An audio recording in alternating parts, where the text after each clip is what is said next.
রাজবীরের সাফল্যের গল্প। একটি সরকারি শহর ছিল যেখানে প্রতিটি মানুষের কাছে সরকারি চাকরি ছিল। মানুষ প্রতিদিন কাজে যেত এবং প্রচুর টাকা আয় করত।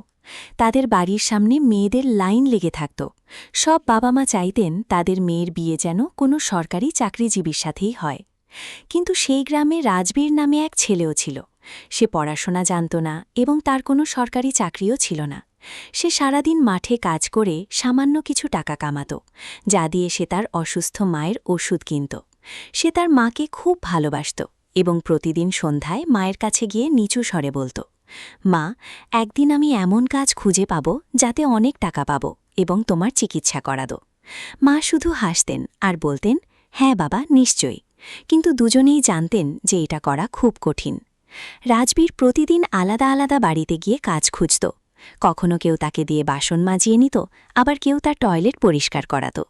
মানুষ তাকে দেখে হাসাহাসি করত আর বলত, একে দেখো কত নোংরা কাজ করছে। কিন্তু রাজবীরে তাতে কিছু যেত আসত না। তার বিশ্বাস ছিল যে কোনো কাজই ছোট বা বড় নয়। তবে মনের ভেতরে তার লজ্জা লাগত। সে ভাবত, হে ভগবান, হয় তুমি আমাকে বড়লোক করে দাও, নয়তো মেরে ফেলো, কারণ মায়ের এই অবস্থা আমি আর সহ্য করতে পারছি না। তারপর এক সকালে রাজবীর যখন প্রতিদিনের মতো একজনের বাগানে পরিষ্কারের কাজ করছিল, তখন হঠাৎ ব্রেক ফেল হওয়া একটি গাড়ি সরাসরি তার দিকে ধেয়ে আসে এবং তাকে ধাক্কা দেয়। রাজবীর অজ্ঞান হয়ে যায়।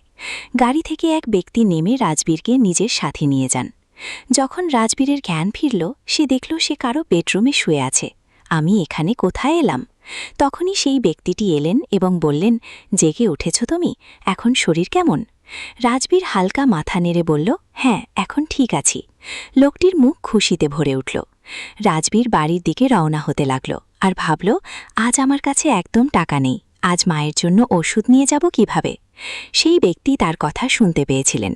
তিনি রাজবীরের কাছে এসে বললেন, তুমি কি আমার দোকানে কাজ করবে? আমি তোমাকে দুবেলা খাবার এবং ভালো বেতনও দেব। রাজবীর খুব খুশি হল। সেই ব্যক্তি তাকে কিছু টাকা অগ্রিমও দিলেন।